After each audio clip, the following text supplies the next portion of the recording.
No, did you guys see this?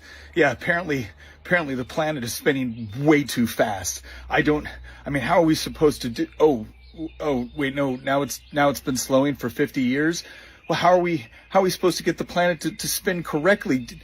Do we just pay more in taxes? Because that's how we fix climate change, right? I got $15,000 right here. Anybody that wants to prove to me that the earth is not flat and it's actually round, I will hand you this money in person in front of the whole world to see. We'll even live stream it, okay? Because right now, there's the sun and there's the moon. How are they both in the sky at the same time? Oh, you don't believe me? Hold on. All right, look right here. Look. Somebody explain. Look, boom. There's the moon and there's the sun. There's no arguing it whatsoever, dude, but I will hand deliver this paper right here. No joke. I will bring it to you if you can prove to me that we're on a ball spinning, going crazy all through the galaxies and the universes and all that stuff. Okay? So while y'all are thinking about it, just take a look. Wait, where'd it go? Oh, there it is. Take a look while y'all are thinking about it now. I want y'all to really, really think hard, okay? All right, we'll be waiting. Have you ever seen a real star? And no, I'm not talking about the CGI and extremely sus images that they show us in the textbooks. And no, I'm also not talking about the CGI videos in these space documentaries of giant combusting balls of gas and fire. I'm talking about a real star. Have you ever stopped and looked at a real star? Now, you can see a real star with your naked eye. You can see it changing color and oscillating. But if you take a nice camera and zoom in and get greater detail, you will definitely know for a fact that all of the stars that they show us in these space documentaries are a bunch of baloney. But why would they lie? Why would they tell us that these stars are extremely far away and in the empty void of outer space and they're all so much bigger than Earth? Why would they tell us that? Well, it's to hide the truth from us. The truth that this creation was no mistake. And we are trapped. The only physical universe that actually exists is Earth. And everything outside of it is just a bunch of baloney. The spirit realm. It's definitely not outer space. Now guys, I found it kind of interesting that the United Nations logo, the International Maritime Organization, the International Civil Aviation Organization, and the World Health Organization all depict a flat earth map. Now ask yourself, wouldn't it be more accurate to have a logo like this right here if we indeed lived on a globe? But instead we have a flat earth map and all of these logos. Also, something else I found very interesting and must be a coincidence that in the George W. Bush Airport, they have a flat earth map, a tree of life in the middle, and the dome over the top. Coincidence, right?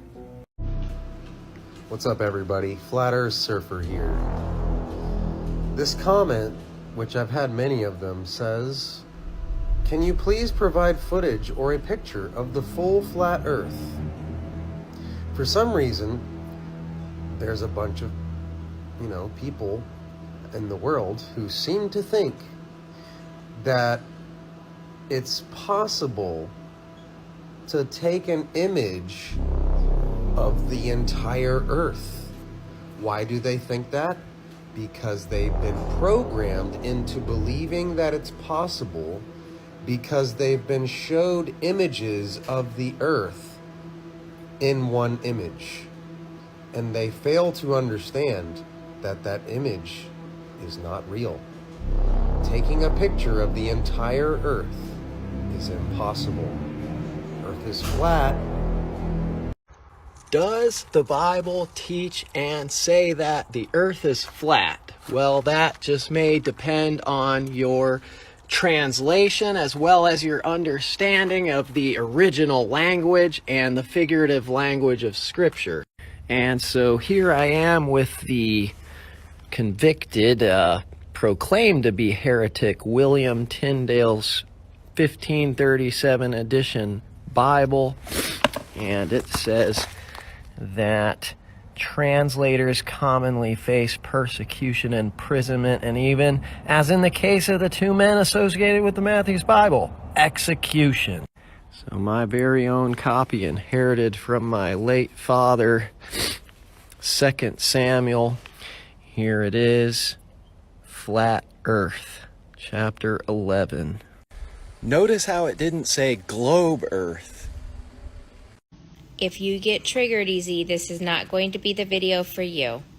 This fine piece of machinery cost $38 million.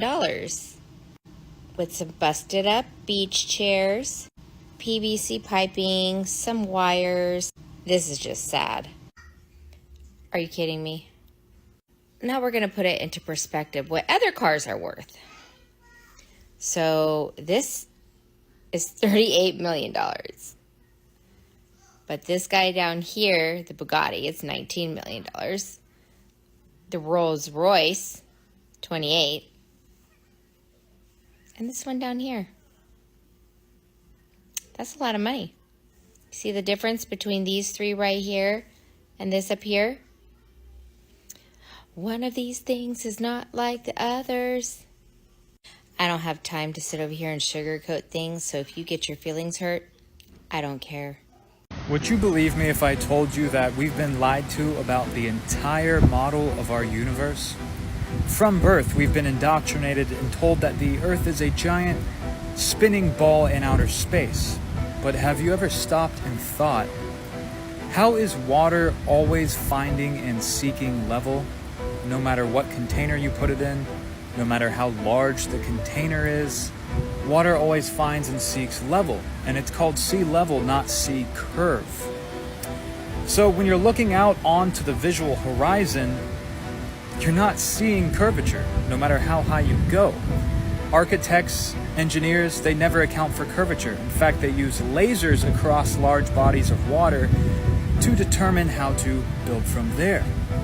The Golden Gate Bridge would collapse because they did not account for curvature when they built it. And all you have to do is, when you see a sunset and the sun setting behind the horizon, zoom in on it with a nice camera. Oh, there's the sun again. That would be impossible on a globe model. Even from an airplane at 37,000 feet, there's still no curvature. Is the Earth too big to see the curvature? Or are we being lied to? My Nikon P1000, 93 million miles away. Y'all check this out. Looky there. Huh. Pretty neat how a simple camera can zoom in this far on the sun. What y'all are going to say is, oh, well, it's just so big you could never understand. Dude, 93 million miles away. Hey, that's... Bruh, look at that. I mean, if that's... Okay, so... Anyways, yeah, y'all get the point. Looks really cool, don't it? Check it out.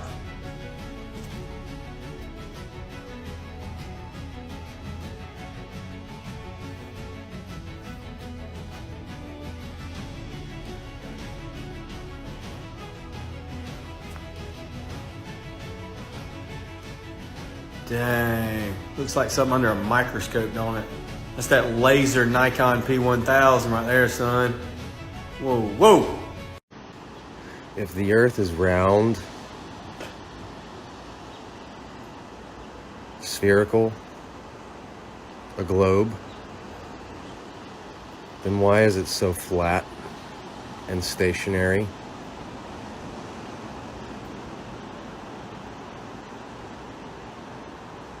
Perfectly flat and stationary with our local sun, the light of the world, shining bright down on all of us.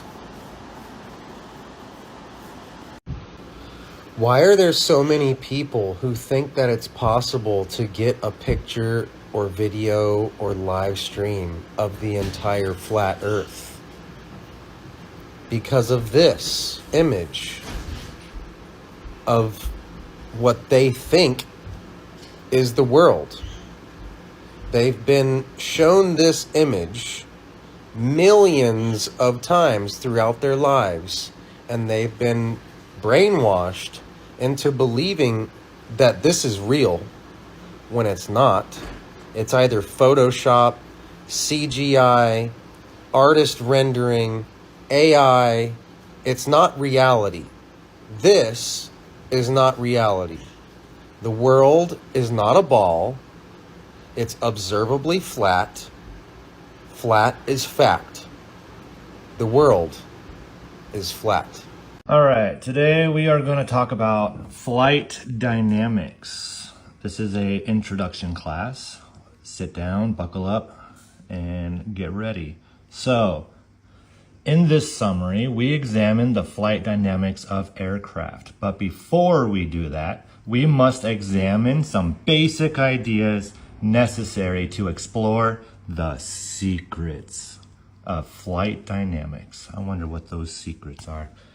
Well, if we scroll down just a little bit, we have to make assumptions. Airplanes assume a flat Earth. They don't assume a curved Earth.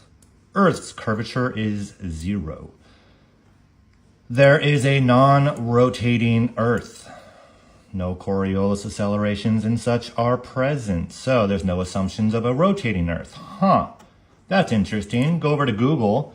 Do airplanes adjust their attitude for curvature? No, airplanes do not actively adjust their attitude to compensate for the Earth's curve. So we can look here. This is a airplane graph. This is what airplanes record during their flight. We can see here the pitch of the airplane for a 2-hour flight from Honolulu, Hawaii. It remained at a pitch 2 degrees above level. Level is at 0 right here, this line that I'm going across. It flew at 2 to 3 degrees above 0. And it flew level the entire 2 hours that it flew. That's over 1,000 miles. When it first took off, it had to increase up drastically, and then it leveled out. And then once when it found its level, it maintained it all the way for 2 hours. So putting this together real quick, we can see that we have a airplane flight simulator for 3rd graders. So they do not adjust the nose. They do not adjust the pitch whatsoever. So if we were to go around a ball, it will look like this if they don't adjust for curvature. This is very important. Going around a curved surface, you must compensate for the curve. It would look like this. So, since they don't do that in real life, they just fly like this, that would be an invalid scenario, which means the globe is debunked. If you're complaining that that's not to scale, we can scale this down to an actual sized craft. This craft is now 100 feet long. It is very tiny. At 950 feet away from this airplane, from this little white dot right here, there's a drop of 0.26 inches. At 1900 feet away from that airplane, there's a drop of 1.04 inches. This drastically gets bigger and bigger as we see here. This is the tangent line that we drew. This is Earth's curve going down and away from us. We can see here that at 100 miles out, there's a 6,668 foot drop of curvature that airplanes would need to compensate for, along with the pitch, the attitude. And so airplanes don't adjust for that. So we can actually test that here. We're gonna start a flight. Let's go ahead and increase our scale so we can actually see what we're doing here. And so from this airplane, this is 5 miles out. This is 10 miles out. But it's just gonna fly. We're gonna accelerate our time here. No one wants to wait. Actually, I'm gonna explain a few things here. So this airplane is flying at 500 miles per hour. The next 69 mile, which is 1 degree marker, is in 4 minutes. It's already traveled 5 minutes and 40 seconds. I accelerated it for a little bit of time. I actually took it back off just so we can, I can show you what this is. The pitch of the airplane is at 2 degrees nose pitched up. My attitude indicator works over there as well. It's been initialized. It locked its tangent in. Gyroscopes keep their rigidity in space. And so it's already traveled about 39 miles right now. at 2 degrees nose pitched up, you can see the altitude is just consistently climbing.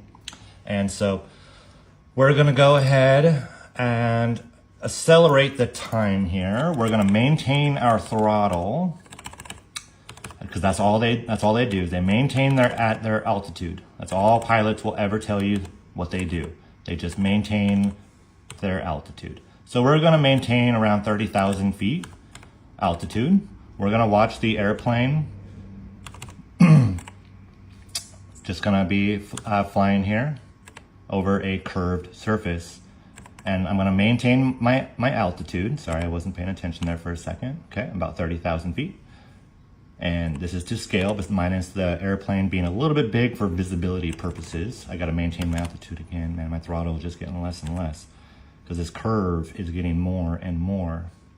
And so, as we can see here, as this goes around a circumference of 24,901, it's going to have to nose pitch. It's gonna have to adjust its nose.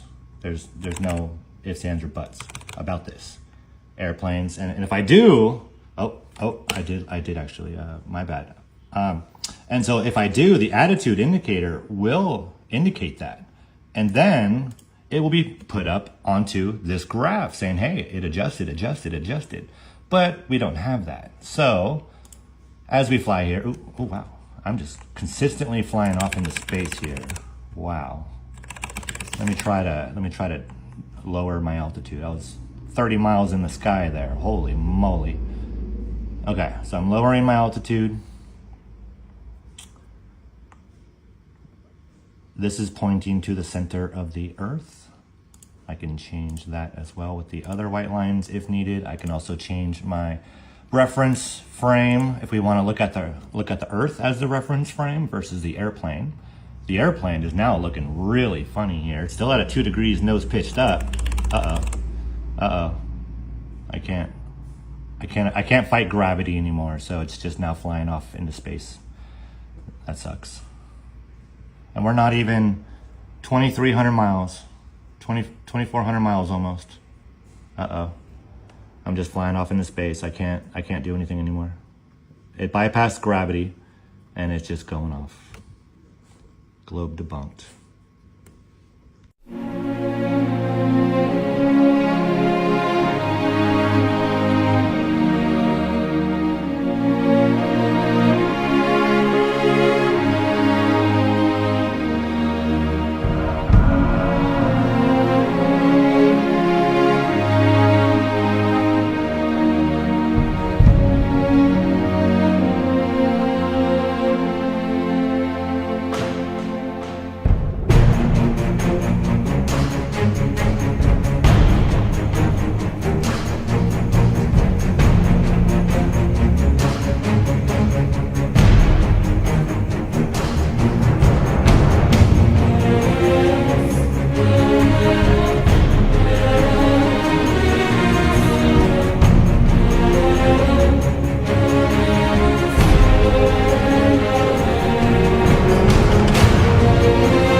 Flat Earth map dates back over 1,000 years. This map is credited to being created by a Persian astronomer. His name was Al-Biruni and he lived between 973 AD to 1048 AD. It's the official map of the United Nations and also the United States Geological Survey. It used to be present in many places before the creation of NASA and the Antarctic Treaty in 1959. Here you see it with Admiral Byrd. This map has been restored by Dmitry from Russia with suggestions of mine, Idialenkar. Known by my YouTube channel Flat Earth Banjo, I asked Dmitry to include the Bermuda Triangle and Point Nemo, a place deep in the Pacific where NASA buries rockets. Then Robert Tozzi, a professional mapmaker, came along and enhanced the map even more. There are many people now selling this map online, but if you could order it from my online store, I would greatly appreciate it. Visit my online store now and order one of the items. I humbly thank you.